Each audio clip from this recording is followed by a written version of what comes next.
Good evening from another wet, rainy, miserable evening in Ireland. Whenever I come home, it constantly seems to remind me why I spend so little time here.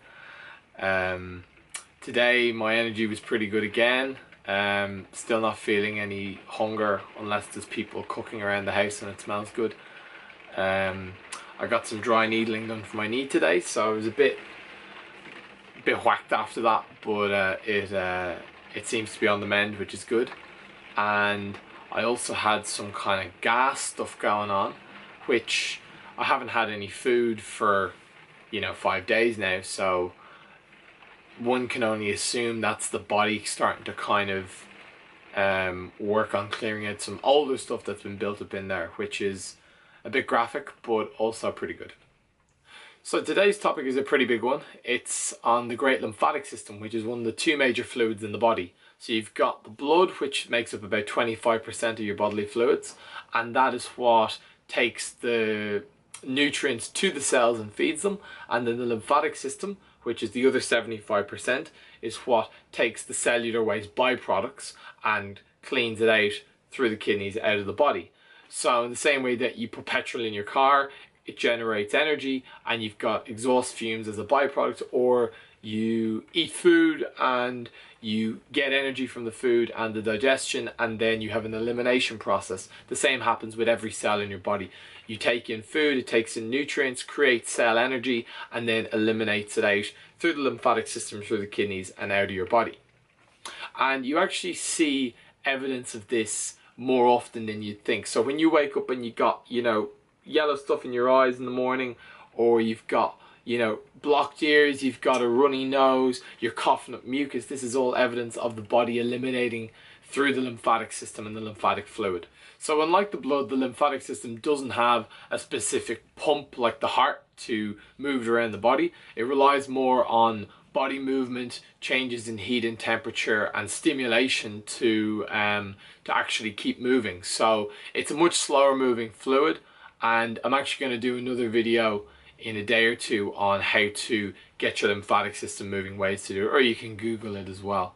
So your lymph system is also your body's immune system, and you're probably aware of the lymph nodes, and you have them here and stuff, and they swell up when you're sick or run down.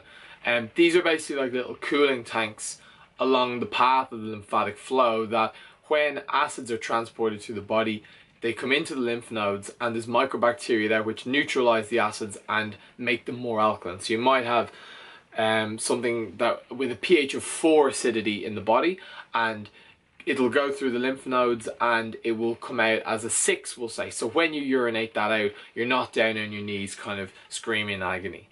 So one of the kind of bizarre things with nowadays is people taking antibiotics, or doctors prescribing antibiotics, where you've got this, these good bacteria in the lymph nodes and you kill them all off with antibiotics. So you can only imagine what happens to the acidity of the body in the long term when you do this.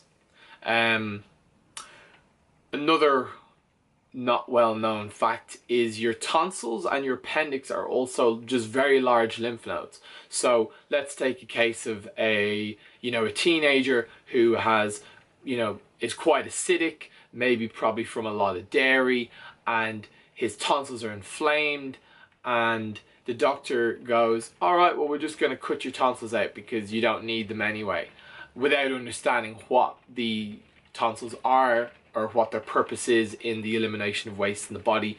Cuts the tonsils out, so that's immediately putting that person at a disadvantage. You're now no longer in the same ability to deal with acidity in the body, and then they give them a bowl of ice cream after, to really kind of add fuel to the fire. The reason you'd have cases like this, tonsillitis, or just on a side note, anything that ends in itis just means inflammation. So let's just assume that if you've got an itis case like gastritis or prostatitis or whatever, it just means an inflammation in that area and you need to make it more alkaline. So if you've got any like over acidic cases like this, it's probably as a result of the lymphatic system not draining properly, and that's usually due to the kidneys being blocked. Now the kidneys get blocked normally for a number of reasons, some of which are long time on high protein diets, being overly stressed, a lot of kind of toxicity in the body and chemicals in the body, or your adrenal glands not working, and I'll talk about them more tomorrow. But in general, if your kidneys aren't filtering out when you go to the toilet, if you're not peeing out your acids or your waste, then that's going to back up. It's the equivalent of like your toilet being blocked and all of your waste kind of coming back out of the toilet into your house. So this over acidity in the body, in the lymph system, as a result of the kidneys not filtering out, is called acidosis. And you can imagine having these, you know, highly acidic fluids sitting in the body for probably years and years, and they're just going to start burning away at, you know, tissues, bones, organs, and this is where you get the development of all your modern day degenerative diseases. So all your itis conditions, your cancers, your diabetes, your heart disease, your autoimmune diseases, all your skin conditions, your osteoporosis, psoriasis, all this kind of stuff is all caused from an over acidity and a buildup of acidity in the body. It's not just something you catch off the wind. This is very easy to track and see where it comes from. And what's the solution? How do you cure all these diseases then? Well, you look to the cause of the problem, which is, okay, the kidneys are blocked, lymphatic system isn't draining.